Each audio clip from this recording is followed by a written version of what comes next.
Dans l'épisode d'ici tout commence du jeudi 23 septembre, Clotilde, Elsa Lungini et Myriel, Frédéric Diffenthal, font le point sur l'avancée des élèves de l'Institut.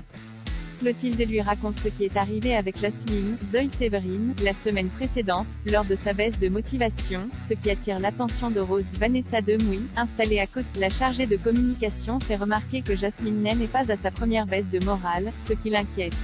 Plus tard, Rose trouve Jasmine en train de jardiner. L'apprentie-chef fait preuve d'un enthousiasme curieux, et Rose trouve son humeur changeante de plus en plus inquiétante. En salle, Anaïs, Julie Sassou, supervise les élèves de première année.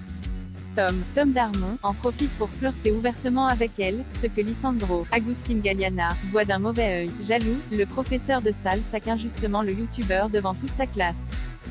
Tom accuse le coup sans comprendre, mais finit par avoir des explications de la part de Charlène, Paula Petrenko.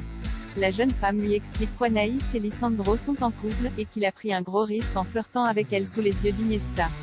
Après le service, Tom présente ses excuses à Lisandro. Il lui promet qu'il ne s'approchera plus d'Anaïs, et Lisandro s'excuse à son tour de s'être montré injuste envers lui. Plus tard, Lisandro retrouve Anaïs, qui s'amuse du caractère jaloux de son petit ami. Elle lui promet qu'il n'a aucun souci à se faire vis-à-vis de Tom. Salomé découvre la vérité sur Ambre et Maxime dans le même temps. Salomé, Aurélie Ponce, rend visite à Maxime, Clément Régnien, à l'internat. Elle lui annonce avoir renoncé au stage chez le chef Mancini, et lui présente ses excuses pour tout ce qui est arrivé entre eux. Elle lui propose également de le rejoindre au studio pour un live de cuisine dans l'après-midi, mais Maxime, contrarié, se montre distant. Plus tard, Ambre, Claire Romain, vient parler à Maxime à l'Institut. La jeune femme se montre particulièrement tactile, mais Maxime repousse ses avances et lui fait promettre de ne rien dire à Salomé à propos de leur nuit ensemble. Après réflexion, Maxime décide de rejoindre sa petite amie en studio.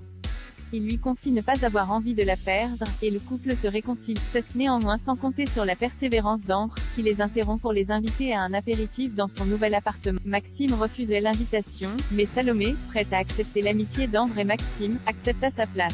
Le soir venu, Ambre profite de la présence du couple chez elle pour les interroger sur le polyamour. Sur la même longueur d'onde, Maxime et Salomé expliquent qu'ils ne peuvent pas tomber amoureux de plusieurs personnes à la fois. Loin de se démonter, Ambre s'arrange pour que Salomé l'entende parler avec Solal, Benjamin Douba, de sa nuit avec Maxime. En découvrant la vérité, la jeune femme fond en larmes et décide de quitter l'appartement. Maxime tente de la retenir, mais Salomé le gifle et fuit.